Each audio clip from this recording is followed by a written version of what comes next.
So this is a topic that I've been thinking about for a while when it comes to physical media and film collecting, and why we collect movies, or why we collect games or vinyl, or why we collect anything physical.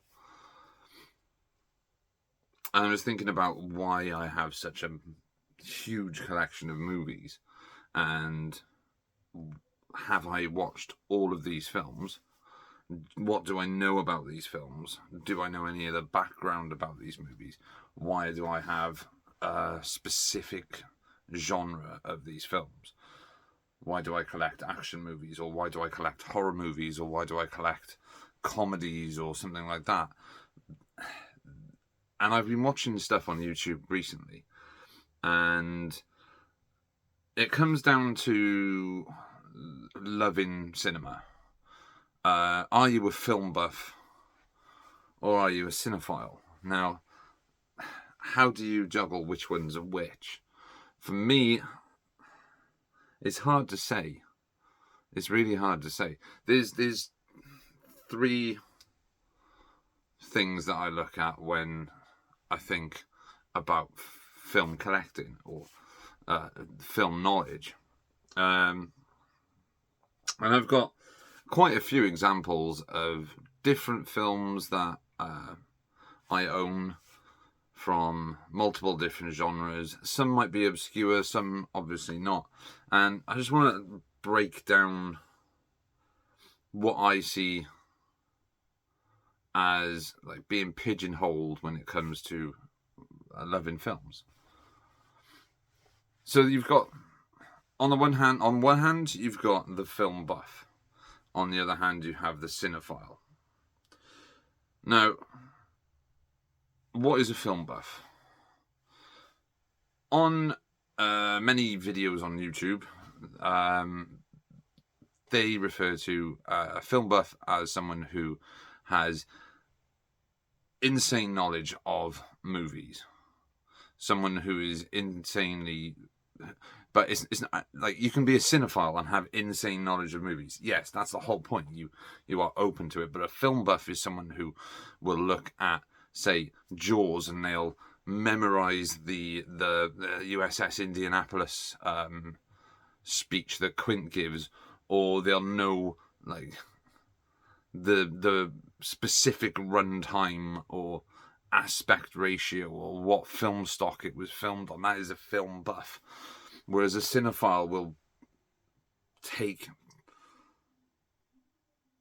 films from everywhere and embrace them and love them, and will gain knowledge from watching those films. Like, I would put myself in between film buff and cinephile. Like, I know stuff about movies that I've read into, like, that is just, it's gone in the old Filofax. But I wouldn't say I was full on film buff or full on cinephile. I love movies. I just love movies. I love watching movies. I love watching stories unfold in 90 minutes to 2 hours on a big ass TV. That's entertaining. Yeah, I'll look into movies and stuff. I'll read tidbits, and I'll look at the cast, and I'll look at the director, and I'll look at their work and stuff. But then I'll look at like the trivia behind the making of the film. I won't memorize it. It's something that's going to be quite interesting to just read. But there are also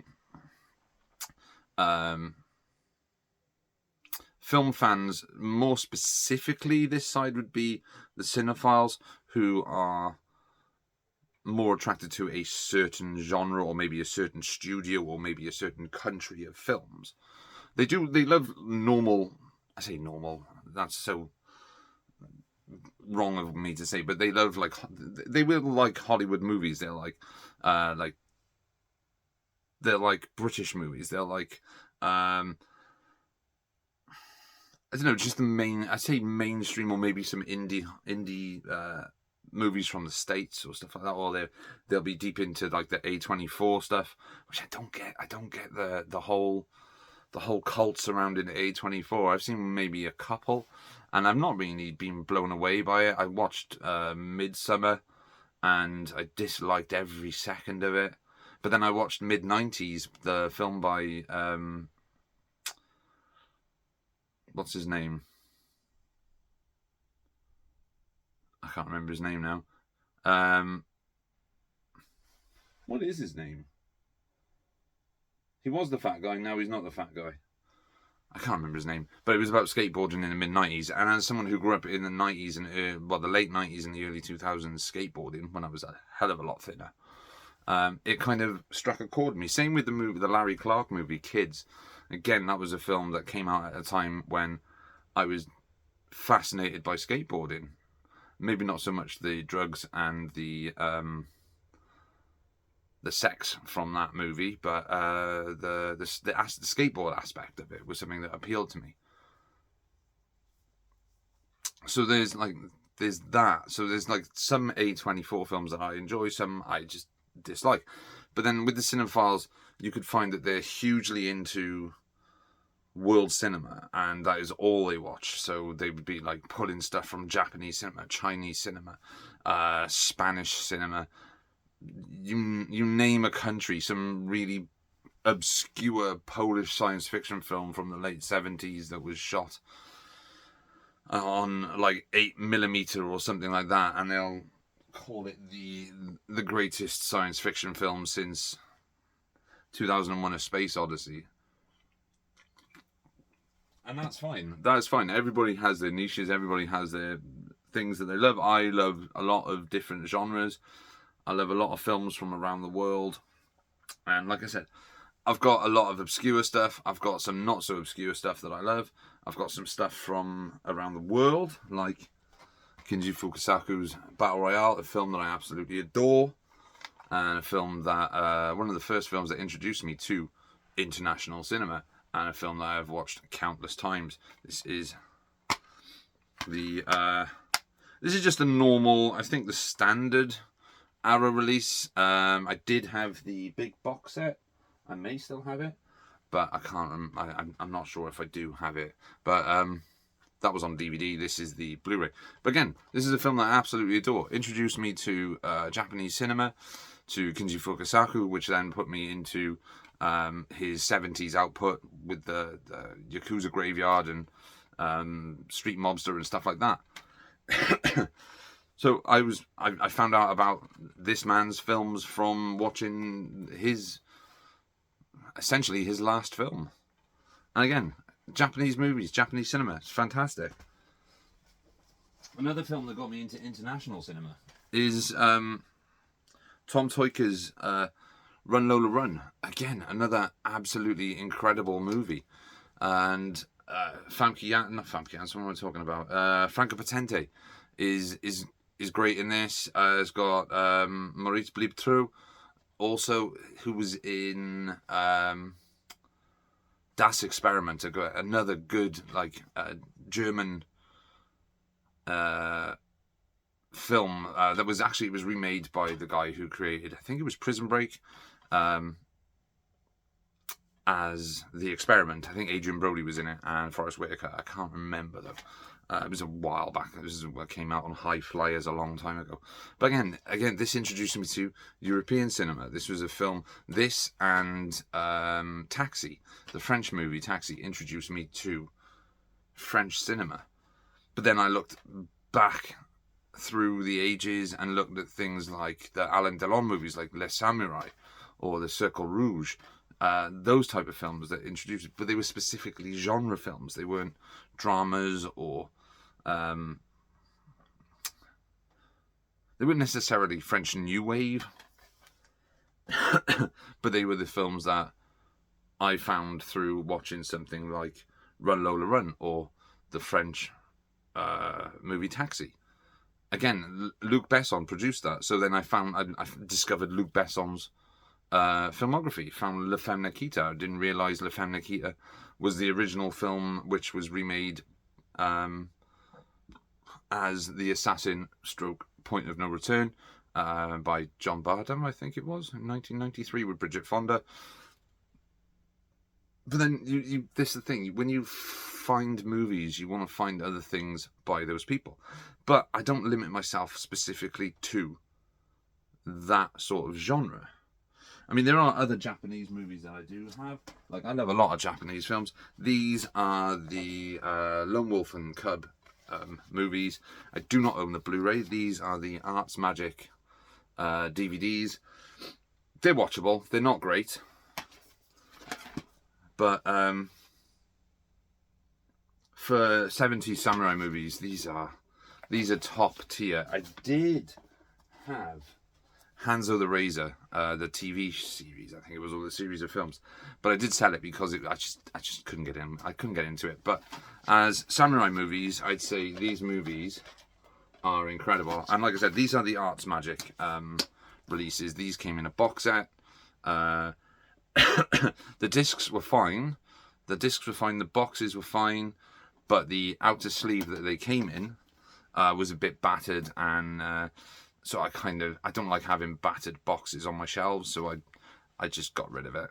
But because of how much I enjoyed this, and I used to own Shogun Assassin on the old Vipco DVD, which was horrendous.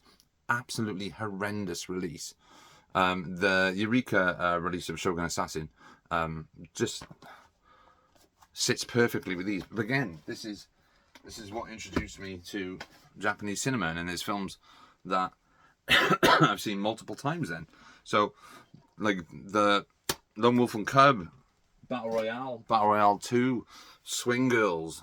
Japanese cinema is an incredible hotbed of just fantastic movies. If you haven't seen it, I highly recommend checking out a movie called Fish Story. It's a Japanese film from, I think it was 2011 or maybe 2008. Can't remember. But it's about a punk band, and it's incredible. It's very, very good. But then, like, there's other films. So I like a lot of Hollywood movies as well. But whereas most films that come out these days aren't of a huge interest to me, I'd rather go back through the years. Like, maybe in 10, 15 years, I'll be watching things like Avatar 2 or the Avengers Endgame and thinking of them as along the same lines as John Woo's Face Off or Con Air. I know I'm naming Nicolas Cage movies, but those are the ones that are coming to mind. Or Leon or True Romance and things like that. Maybe that's what I'll be thinking. I'll have that nostalgia for them. But I have this thing where I go backwards in time because I find that the Hollywood, specifically Hollywood, took a lot more chances pre-2008, I want to say. And I'm saying 2008 because that was when Iron Man came out. And Iron Man is a good film. It's a great film. But it changed a lot of cinema. It changed Hollywood for the worse, I'd say. Even though it is a great movie. And it did kickstart 20-something years of, well, nearly 20 years of the MCU. Which has now gone down the shitter. But I think with Iron Man, it did sort of ruin Hollywood. But when you do go backwards through time, and you do find different types of genres, so like crime genres or science fiction or action or drama or comedy, you will discover gems. Like, for one instance, Electric Light in Blue, a film from 1974, I think it is. I'm trying to remember now. I think it's 1974. Doesn't actually say on the back. But it stars Robert Blake and directed by James William Guercio. Yeah, cool movie. Electric Light in Blue. This is a very sort of, I'd say, obscure 70s movie. This is the old Optimum release DVD. I haven't got this on Blu-ray. But, yeah, it's quite a violent crime movie from the 1970s, and it's definitely worth a look. It's got Billy Greenbush in it, and it was written by Robert Boris. But again, this came about because I was on a deep dive of 70s crime movies, which, I'm not going to lie, is mostly in part thanks to Dirty Harry and watching Tarantino movies. But then, that's the thing. I've got Electric Light and Blue, which is quite an obscure movie, but then sat next to it is Bridge on the River Kwai. One of the greatest World War II movies of all time. It won 7 Academy Awards. It stars Alec Guinness, pre-Star Wars. It's directed by David Lean. It's an incredible war movie. And then this gets me into war films. So then I start checking different war movies. So things like The Longest Day and Hell is for Heroes, which starred Steve McQueen and a very young Bob Newhart. But then you've also got more modern ones like When Trumpets Fade, which is a HBO movie from 1995, I think it was. But then you've also got things like Saving Private Ryan, and you've got Schindler's List. But then if you look further back into the 60s and the 50s, but most World War II films came out in the 60s, I guess, because it was long enough afterwards that they could kind of get away with doing World War II movies. You get things like Kelly's Heroes and Where Eagles Dare. You get Roger Corman produced The Secret Invasion. You get in the original Inglourious Bastards. And that takes you on a deep dive of watching World War II movies. And some of them are great. Some of them are quite low budget. Beach Red, which starred Robert Mitchum's brother, is another film. It's out on DVD. It's a decent film, but the DVD that was put out by 101 Films when they were first kind of kicking off is absolutely abysmal. But then you've got these sort of bizarre 70s World War II movies like Play Dirty, starring Michael Caine. Like there's and there's another one, Castle Keep, with Burt Lancaster. That is a bizarre ass movie. It's a World War II movie. But then that's the thing. You go on these deep dives and you buy these movies because you want to watch them, and that's the power of having physical media available to you. It's because these movies are available. Yeah, it might not be in 4K, they might not be in 1080p, but if you can get it on a perfectly watchable DVD, you can watch it. And then that brings you on to another genre of movies, science fiction or sci-fi action. And you've got your big sci-fi action movies. You've got your Independence Day, you've got Stargate and Aliens and stuff like that. And RoboCop is a science fiction movie. Terminator 2 is a sci-fi action movie. But then you've got stuff like Van Damme's Replicant, which is a very good film. It's a very good action film. It's directed by Ringo Lam, who is I think he died. I think he passed away. Which is one of the premier Hong Kong action directors, along with John Woo and John Woo and Johnny To and people like Benny Chan and stuff like that, and Jackie Chan even as a director.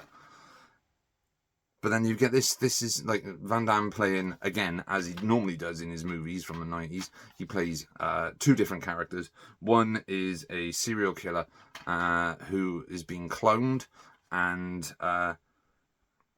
it's up to the clone to take down the serial killer. But it also has Michael Rooker in it, and Michael Rooker is great in everything. But this is what I'm trying to say is, when you're a cinephile, you find enjoyment from the majority of movies. And yes, there are movies that I dislike. There are movies that I haven't even seen. Everyone who's a cinephile or like the film buff would be like, Citizen Kane is the greatest movie ever made. It's innovative for the time, but it's boring as hell. It's boring as hell. But Replicant, starring Jean-Claude Van Damme and directed by Ringo Lam, is a hell of a lot of fun. Same as John Woo's Hard Boiled or Hard Target, or something even ridiculously silly like True Lies. True Lies is a great James Cameron movie. It's not his best movie. This is probably his 3rd best movie, but True Lies is great. I say third best. This is his fourth best movie after Terminator, Terminator 2, and Aliens. The Abyss is fifth. But this is, again, so genres are there for people to watch. Like, I'm a horror fan, I'm a sci-fi fan, I'm an action movie fan. I do like dramas, but I have to be in a mood to be able to watch a drama to suck me in. And I find the majority of these dramas are quite long-winded ones, so like Schindler's List or The Green Mile or Shawshank Redemption. These movies are long movies, whereas something like I don't know, something like this one. This is Seconds. This is a drama. It has some sci-fi elements to it, but this is a drama thriller. It's directed by John Frankenheimer, and it's about a man who's sort of de-aged, I guess. And it's a very good movie. It's a very, very good film. This is a Spanish DVD. I do believe it's legitimate. It may not be. I'm not 100% sure. If it's got an IFPI on it, it is legit. But I cannot... Yes, it does have an IFPI. Which is good. But yeah, Seconds is a great movie. It's from like 1968, I think it is, 1966. And it stars Rock Hudson. Rock Hudson. Good movie, good drama. So drama movies are good, but you definitely need to be in the mood for a drama. I'm still getting over the cold.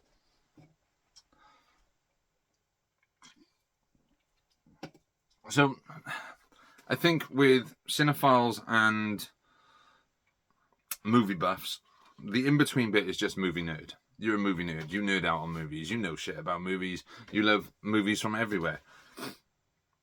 Whereas a film buff is the sort of person who will know every single minute detail of the film. They can pick out the run time or the timestamp where this certain thing happens in a movie. Whereas a cinephile would be like, this is a film by Akira Kurosawa that was remade by this person this many times as these many movies. Whereas the film buff would be like, this film by Akira Kurosawa starred this person, this person, this person, this person. There was a moment behind the scenes where this happened at 1.357 to whatever seconds into the movie. This happened. That is a film buff.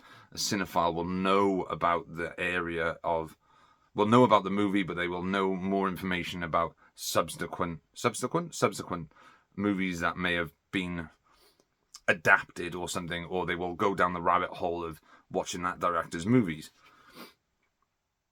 So yeah, I mean, it's a really, I find myself in between. Like I said, I think I'm the film nerd. I know shit, but I also love movies, and I don't really care about specifics when it comes to run times, whether or not NTSC or PAL NTSC to PAL conversion is missing 0.6 seconds of a movie. Don't give a fuck. Do not care. I really don't care. As long as the film looks good and I can watch it. Yes, I like director's cuts and I like to see a film as it was intended to be.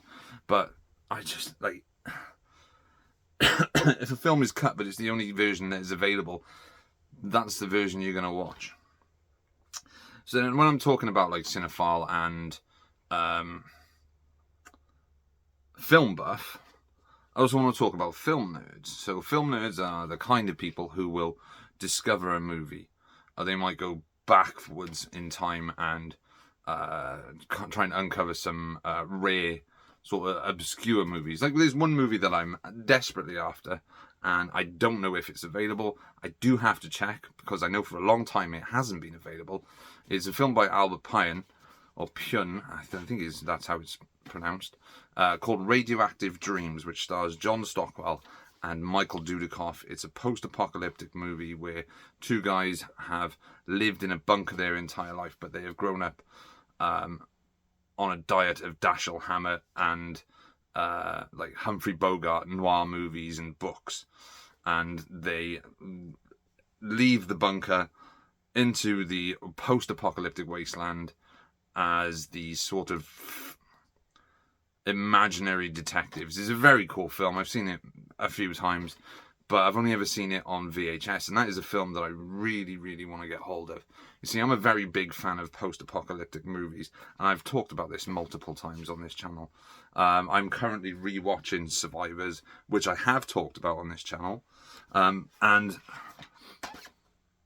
I find myself drawn to those movies. Like, I do have, and I recently bought this, but I haven't watched it yet. A Boy and His Dog, one of the best of the 70s PA movies. But I also have this, which I thought I sold, which is Death Sport, which is one of the worst post-apocalyptic movies. But this one is a very, very obscure movie.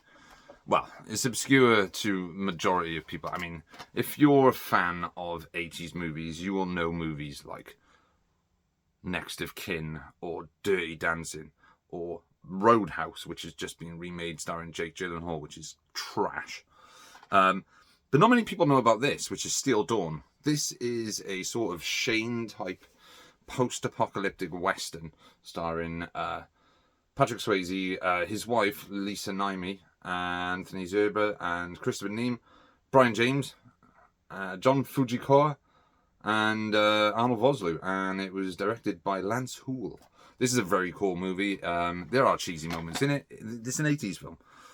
But there's this sort of samurai almost like code to this movie where he's like this wandering ronin after a war. I mean, his sword is badass, like proper badass. I don't know if you can see his sword on the back with the light shining on it.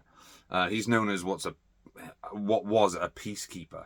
But it's very Star Warsy as well. It's Star Wars Mad Max. It has like sand people, it has sword fights, it has these wind races, which is I mean, it's the 80s, man. You're going to rip off everything if you're going to do it. But because it is a Patrick Swayze movie, and I'm a very big Patrick Swayze fan, and I miss the man dearly, this is just one film I think a lot more people need to check out. This is the old Anchor Bay DVD. I believe it is the Anchor Bay DVD. Yes, it was their price-wise release, because it doesn't actually say Anchor Bay on there, because all the old Anchor Bay ones had the Anchor Bay logo. This is the Anchor Bay because it's got it. I don't know if you can see there. I'm covering it. www.anchorbay. Now, Anchor Bay was a great company. They released some fantastic stuff, which allowed a lot of people to watch a lot of films that weren't currently available or were available in a better like transfer on DVD. And this was a film that we had on VHS for a long, long time. And obviously, I don't have a VHS player anymore. But getting it on DVD allowed me to watch it. In fact, I am thinking about watching this once I've done this video. But it's a great movie. But it's like an obscure one. This goes with my post-apocalypse movies. It goes with some of the weird, like, end-of-the-world films. Like, I've shown a few in the past. Like, I've shown Six String Samurai, which is a very obscure movie. A very bizarre, obscure movie. I've just shown you Death Sport and A Boy and His Dog. Like, I recommended A Quiet Earth and DEFCON 4, another great PA movie. Goes with like Dawn of the Dead, which is a post-apocalyptic film. Day of the Dead is post-apocalyptic. Like, I love that end of the world idea, that scenario, and I think that's why that goes there. But then watching stuff like that or Mad Max does get you to check out other films in that sort of genre. Like one film I've got here. I may have shown this before, I can't remember. This is called The Blood of Heroes, or Salute of the Jugger. This is a post-apocalyptic film directed by David Peoples, who wrote Blade Runner, the original Blade Runner.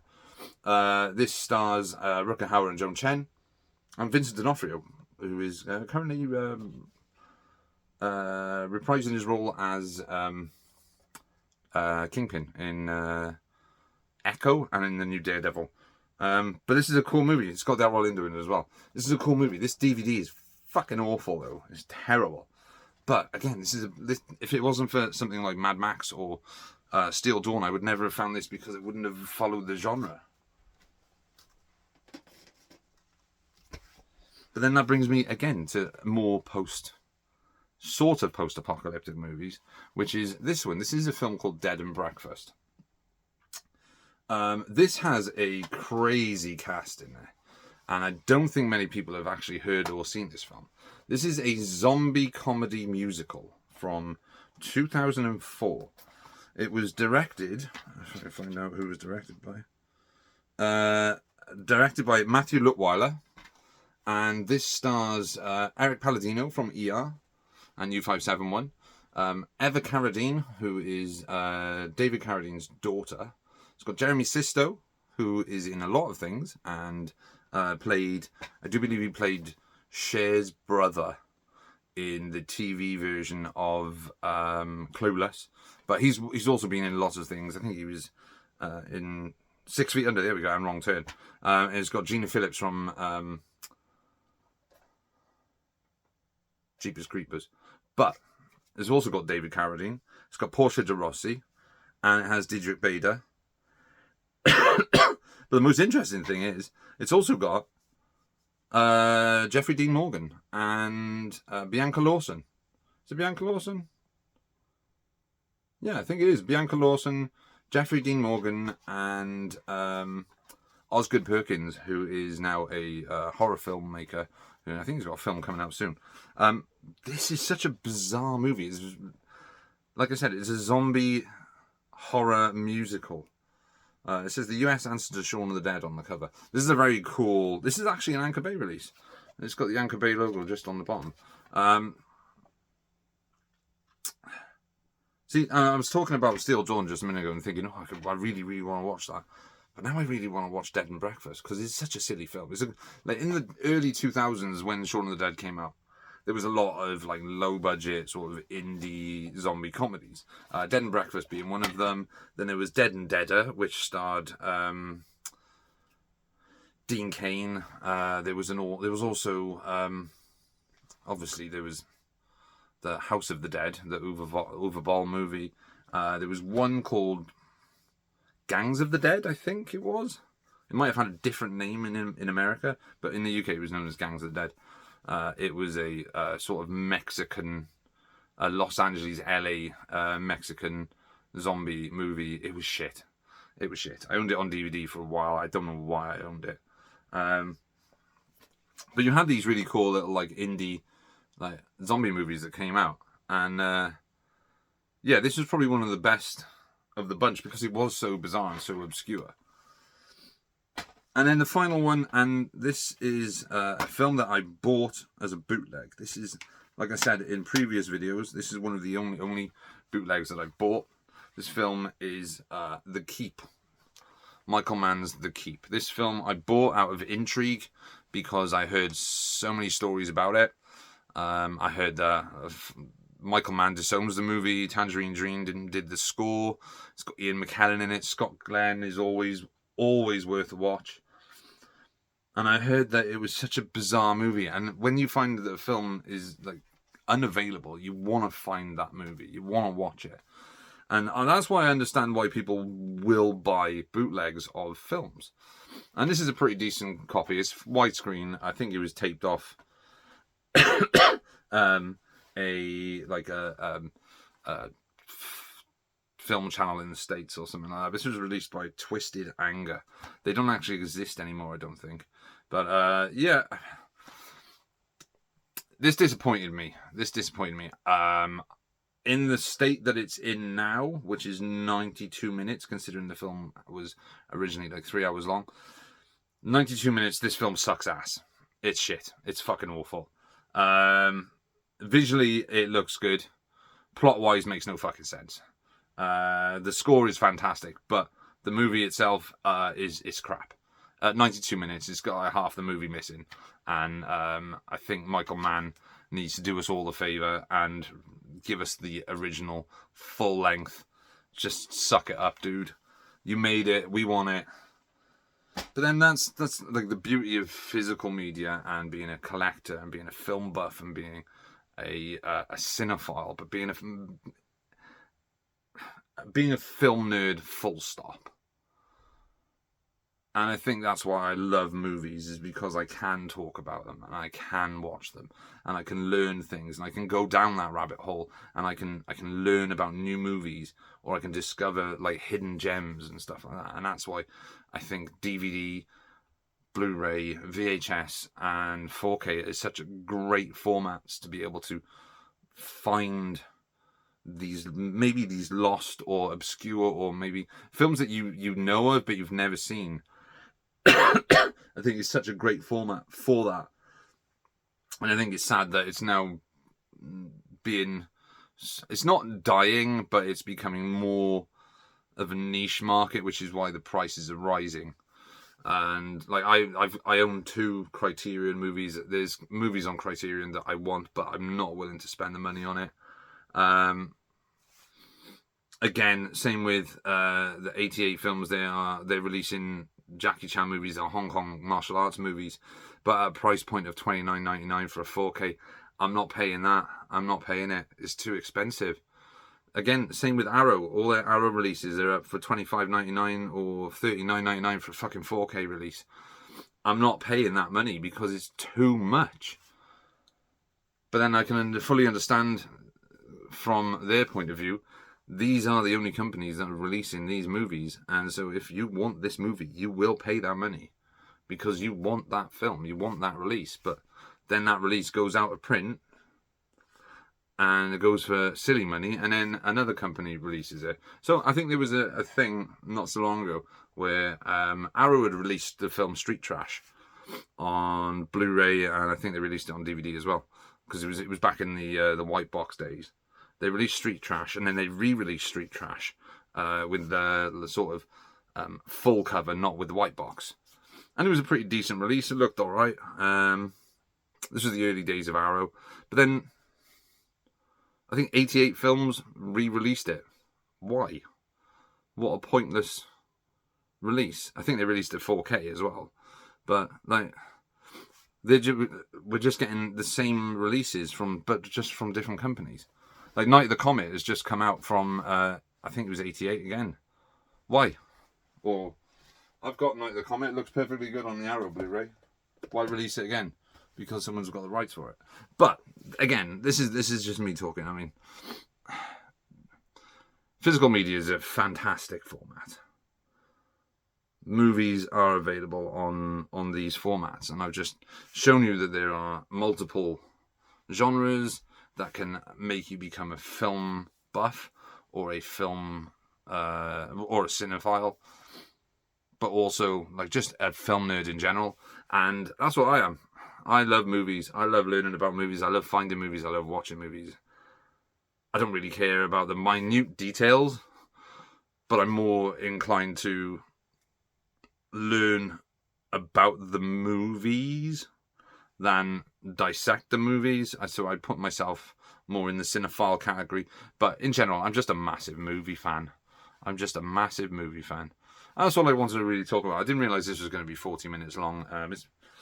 It was originally, I thought, was going to be like 20 minutes, but thank you all for watching. Thanks for watching the last video as well.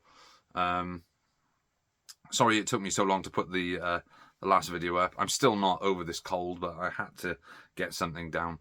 Anyway, that's enough from me tonight, and thank you all. And as usual, throw up the peace sign. Peace. I'm out.